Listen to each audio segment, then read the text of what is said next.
ya Habibah. Habibah itu artinya kekasih.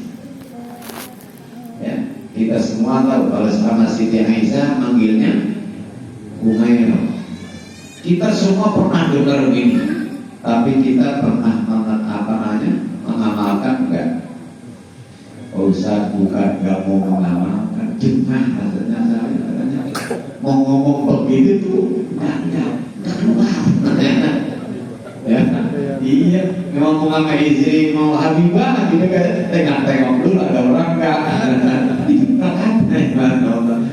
Bukan ucapan Pak, yang penting itu adalah sikap. Ya, penting sikap kepada Allah. Aduh, jemaah Allah. Memang Rasulullah mau lainnya. Jadi yang ketiganya, orang semua suka kepada orang yang baik. Yang keempat, semua orang suka kepada orang yang baik kepada kita. Kalau Haji Hussein hidupnya sekeluarga, saya jamin, maka anak cucu Pak Hussein pasti suka kepada saya. Ya? Iya. Dan kalau umpamanya saya berbuat salah, mata beliau buta, kuping beliau budak, mulut beliau juga bisu. Kenapa? Enggak akan berani ngomong. Masalahnya kalau berani ngomong, takut dapurnya nggak ngebul lagi kan? Begitulah manusia, teman Allah. Ya, artinya perbuatan beliau itu adalah sebagai balasan. Karena memang begitulah namanya manusia, ingin membalas kebaikan orang lain. Ya, bahkan ada yang mengatakan hutang, kebaikan adalah sebuah hutang. Ya, kebaikan adalah sebuah hutang bagi saya, harus dibayar entah kapan.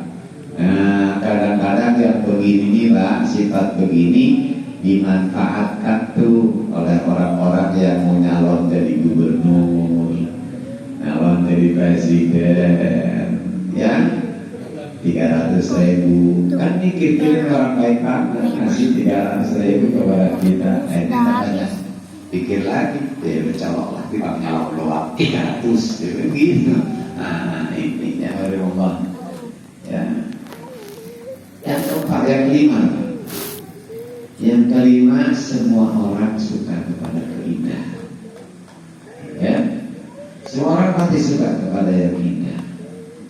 Saya pernah waktu ada lukisan Mona Lisa, ya Mona Lisa kalau nggak salah, itu saya tanya berapa harganya, 6 miliar harganya Pak Ustaz. Ya Allah, lukisan 6 miliar. Ya, kata saya gila itu. Itu dibeli ya, kata saya nomor 6 miliar. Iya Pak Ustaz. Saya pikir lukisan itulah yang paling mahal Pak.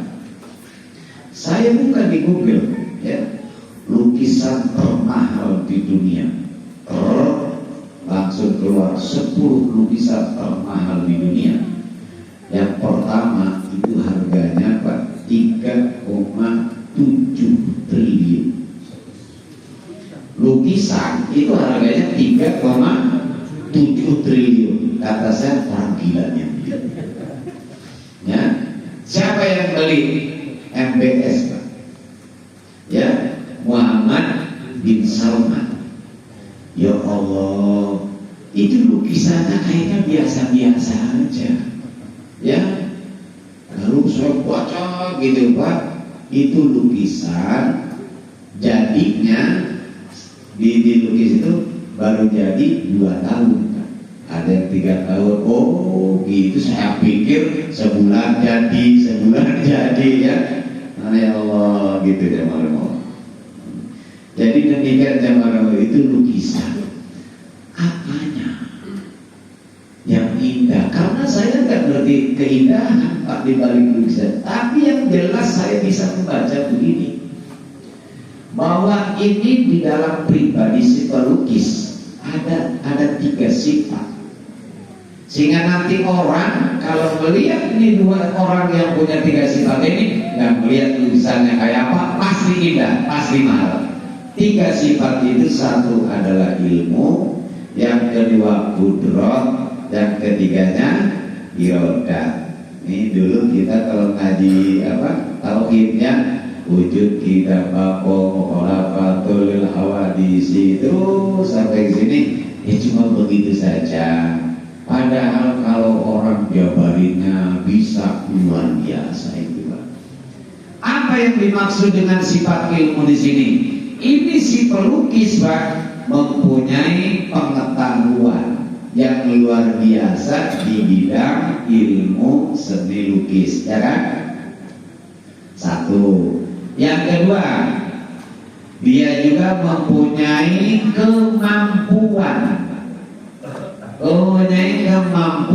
mengaplikasikan pengetahuannya ke dalam sebuah kampas. Saya punya kudrat, Pak, bisa, apa susahnya sih mindahin cat?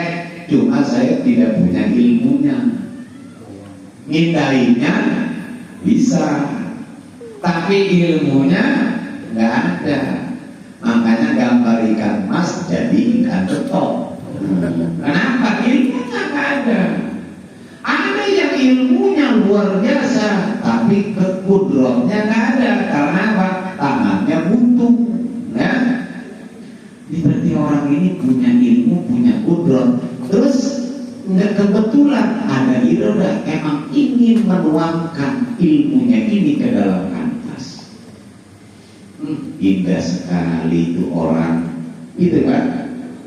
Nah sekarang jamaah Allah, ya, kenapa orang cinta kepada Nabi, kepada para ulama? Karena Nabi itu orang yang memiliki pengetahuan tentang Allah, pengetahuan tentang Islam, pengetahuan tentang hukum. Yang kedua, kudrat, punya kemampuan mengejawantahkan, mengaplikasikan pengetahuan itu dalam tindakan, dalam perbuatan.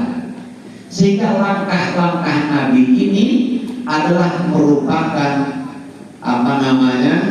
penjabaran wujud dari Al-Quran, sehingga Nabi disebut Al-Quran berjalan. Karena itulah maka orang cinta kepada Nabi, karena Nabi indah luar biasa, karena memiliki ilmu kudrat dan irodah, ilmu tentang agama. Ulama padahal jelek dicintai, kenapa? Ada keindahan yang luar biasa di dalam diri orang ini. Begitulah jamaah Allah. Makanya kita lihat bagaimana, kata saya mengatakan begini, ya. Saya kalau dengan Ustaz Abdul Somad, kalau umurnya sama, saya berani ngadu, kata saya. Kalau tampang sih gantengan saya, kata saya. Hah? Siapa ya? Iya. Tapi kenapa orang lebih menyintai Abdul Somad? Bukan melihat rupanya, apa yang dilihat, apa yang dimiliki oleh Abdul Somad. Begitu jamaah Allah, ya. Bukan rupanya yang dilihat, tapi yang dimiliki Abdul Somad, sehingga orang pada menyintai mereka karena semua orang cinta kepada keindahan. Ada keindahan dalam pribadinya Ustaz Abdul Somad. Kan banyak Pak Kiri jelek-jelek, bininya cakep, ya.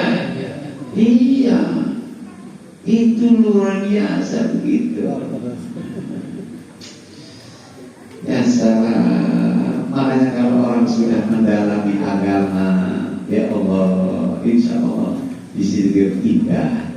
Dan Allahul Jamil, kata Nabi, Allah itu indah, yuhibbul jamal, dan Allah itu cinta kepada keindahan. Bukan berarti Allah cintanya kepada yang ganteng-ganteng, bukan, yang indah. Yang indah dalam kepribadian kita ini.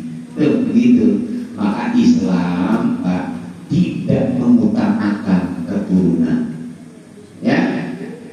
Biar keturunan cakep, Pak, mau anak mau Habib ke, mau Gus ke, ya.